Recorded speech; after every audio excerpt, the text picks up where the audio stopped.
Parliament election సందర్భంగా Pocharam police station ఆధ్వర్యంలో గౌరవ సిపి మరియు మల్కాజిగిరి డీసీపీ ఉత్తర్వుల మేరకు ఈరోజు చౌదరుడ గ్రామ పంచాయతీ పరిధిలోని అన్ని కాలనీలలో ఫ్లాగ్ మార్చ్ చేయడం జరిగింది. ఈ ఫ్లాగ్ మార్చ్ యొక్క ముఖ్య ఉద్దేశం ఏమిటంటే ప్రజలలో ముఖ్యంగా ఓటర్స్ ఎవరైతే ఉంటారో వాళ్ళకి ధైర్యాన్ని కల్పిస్తూ ప్రతి ఒక్కరు నిర్భయంగా తమ ఓటును స్వచ్ఛందంగా వేయాలని వాళ్ళందరికీ భరోసా కల్పించే ఉద్దేశంతో ఫ్లాగ్ మార్చ్ కార్యక్రమాన్ని నిర్వహించడం జరిగిందని, ఎవరైతే అనైతిక కార్యక్రమాలకు పాల్పడితే ఏదైనా నేరాలు చేస్తే వారిపై కఠిన చర్యలు మరియు శిక్షలను విధిస్తామని తెలియజేశారు. ఈ కార్యక్రమంలో పోచారం పోలీస్ స్టేషన్ సిబ్బంది పాల్గొనడం జరిగింది.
నమస్కారాలు.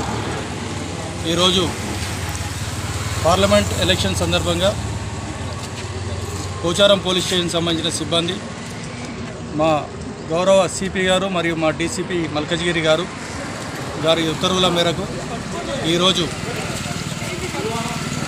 ఫ్లాగ్ మార్చ్ చేయడం జరిగింది.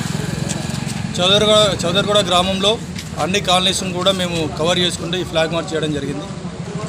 ఈ ఫ్లాగ్ మార్చ్ యొక్క ముఖ్య ఉద్దేశం ఏమిటంటే ప్రజల్లో ముఖ్యంగా ఓటర్స్ ఎవరైతే ఉన్నారో వాళ్ళందరికీ కూడా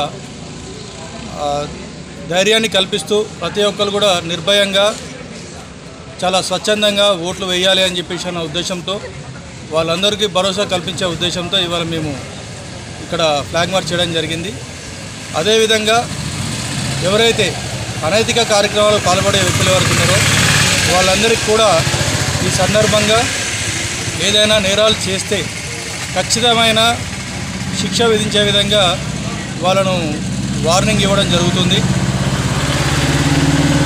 అందరూ కూడా నిర్భయంగా ఓటేయాలని మనం మనస్ఫూర్తిగా మా రాచకొండ పోలీస్ తరఫున అందరినీ కూడా మేము వేడుకుంటున్నాం. ఓటింగ్ రోజు 140 సెక్షన్ ఎప్పటి వరకు ఉంటుంది సార్? 144 సెక్షన్ అనేది తర్వాత మా ఉత్తర్వులు, మా గౌరవ సిపి గారి ఉత్తర్వులు ఎప్పటి వరకు ఉంటాయి అనేది తెలియదు. మేము ఉత్తర్వుల ప్రకారంగా ఎప్పటి వరకు ఉంటే అప్పటి వరకు మేము అమలు చేస్తాం. దీంట్లో ఎంతమంది పాల్గొన్నారు? దీంట్లో 5 లేదా అంతకు మించి ఎవరైతే వ్యక్తులు ఎవరైతే ఉన్నారో గుంపులుగా సంచరించొద్దు. ఎలక్షన్ కోడ్ ముఖ్యంగా ఈ పోలింగ్ సంబంధించి మన క్యాన్వాసింగ్ సంబంధించి టైం కూడా దాదాపుగా అయిపోయింది. ఇక్కడ నాన్ లోకల్స్ ఎవరైనా ఉన్నా వాళ్ళందరూ కూడా ఇక్కడి నుంచి వెళ్ళిపోవాలని చెప్పేసి కూడా ఈ సందర్భంగా నేను తెలియజేస్తున్నాను. కృతజ్ఞత.